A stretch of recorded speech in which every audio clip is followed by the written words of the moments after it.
la vulgarisation de ces réformes dans la province du Sankuru, dans les territoires de Lodja et dans la province du Maniema, à Kindu, le chef-lieu. À Lodja, j'ai vu que beaucoup de Congolais ont de l'espoir d'un avenir meilleur et s'attendent à ce que le gouvernement prenne ses responsabilités pour faire développer ces territoires-là.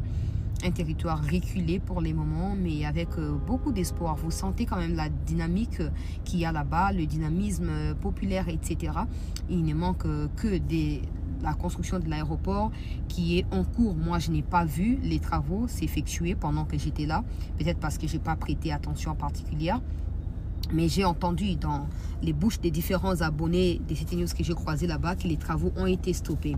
Donc, je profite de l'occasion pour lancer l'appel au ministre des Infrastructures pour prêter attention à cela. Qu'est-ce qui se passe? Pourquoi les travaux ont donc été stoppés? Et tu sens qu'il y a de Congolais qui attendent qu'il y ait quand même électrification de la cité pour leur permettre voilà, de se développer. Parce qu'il y a également des routes, hein, il y a également des routes qui vont jusque du côté des Mbujimai, etc. à partir des Lodja là-bas. Donc des routes asphaltées pourront évidemment désenclaver le territoire des Lodja et ouvrir la porte vers des investissements massifs dans les territoires de Lodja, mais dans la province du Sankuru en général. L'accueil qui a été réservé au VPM a été simplement incroyable. Des requêtes sont venues de partout, des fonctionnaires, des agents de l'État. Mais surtout, j'ai apprécié l'essence d'écoute et le rapprochement qu'il y a eu entre Jean-Pierre Liaou et ces fonctionnaires-là. Une place importante que Jean-Pierre Liaou accorde à ses agents et fonctionnaires de l'État. C'est un modèle à suivre pour beaucoup. Mais aussi, nous avons quitté donc Lodja après quelques jours pour nous rendre à Kindu. Là, je m'attendais vraiment au contraire de l'accueil qu'on a reçu à Lodja. Je me disais, ouais, mais ici, c'est des gens qui se disent opposants. Certains d'ici ont pris les armes contre le pays, donc on doit normalement s'attendre à tout. Mais aussi des rumeurs, je dois préciser, qui circulaient. Oh non, mais Maniema est tombé sous la bloc. Je ne sais pas, ça sortait d'où. C'est ces genres de conneries. Je suis arrivée sur place. Et la première chose, ou je veux dire, la première catégorie des personnes que j'ai vues, c'était des gens de l'ANER, des gens des FARDC. Et leur réflexe à eux, c'était de me faire part de la situation sécuritaire. Moi également, j'ai saisi l'occasion pour dire, mais ouais, il y a des rumeurs qui sont partagées là-bas partout. C'est quoi? Et ils m'ont informé. J'ai dit, bah, ce que vous me dites, c'est des informations officielles. Sachez que pendant que je suis ici, j'irai vérifier moi-même. Et pour le temps qu'on a passé là-bas, rumeur, mon côté insécurité, je me suis dit, mais des Congolais, oh bah, je ne sais pas si ce sont des Congolais, ou ce sont des rêveurs debout, je ne sais pas, qui propagent ces genres de rumeurs. Oh Maniema, oh Kindu, oh tout ça. Moi, je suis allé là-bas, j'ai passé plusieurs nuits là-bas.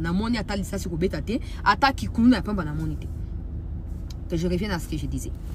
Je m'attendais à ce que Liaou, qui est cadre du pouvoir, qui est au cadre de l'Union sacrée, qui est un vice-premier ministre, qui est d'élu des PES lui-même, et je me disais, ben voilà, ici certainement il n'y aura personne qui viendra l'accueillir, selon le discours de politiciens à Kindu, à Maniema, à réseaux sociaux. Pas tous les politiciens, bien sûr. Ceux qui ont dirigé ces pays et qui deviennent des faiseurs de leçons aujourd'hui. Et quelle n'était pas ma surprise. Je peux même dire que l'accueil était presque le même que l'accueil qu'il a reçu à Lodja. Il y avait tellement de gens, tellement de jeunes, tellement de femmes, des hommes qui sont venus, qui l'ont suivi jusqu'à sa résidence, qui lui ont signifié le soutien qu'ils apportent au président de la République, qui lui ont demandé de dire au président Tshisekedi d'échanger urgemment la constitution parce qu'ils en ont besoin. Ils se sont rendus compte qu'ils ont été manipulés pendant toutes ces années par des soi-disant politiciens d'origine du Maniema qui en réalité n'étaient pas pour le peuple. Ils ont tenu des discours que vous pouvez suivre prochainement dans le 3e épisode de mon documentaire Immersion au sein de la fonction publique. Maintenant, je me suis dit, bon, au regard, il y a une interpellation dans comment on ne pas abonné parce qu'il y avait plein d'abonnés de CityNews là-bas. Nabina qui na terrain naïka ou talamakamba réforme la fonction publique, mais je peux aussi profiter de l'occasion pour aller sur le terrain, voir un peu qu'est-ce que ça représente pour comparer avec des discours et Kindu, et ça très évolué, très développé, beaucoup le bâté qu'on a batonga et tout ça. Qu'est-ce que j'avais vu? Là, je me suis dit, c'est fondamental que nous ne puissions pas nous atteler aux discours politiciens qui sont prononcés dans les réseaux sociaux ou dans les médias provenant de certains qui se disent leaders. La ville est divisée en deux. Une partie de la ville est construite. pas pour les biens du public et construite par des privés. Un ancien premier ministre a privatisé une partie des Kindu. Il a construit des universités, une université moderne, des écoles, des hôpitaux et des hôtels extrêmement chers.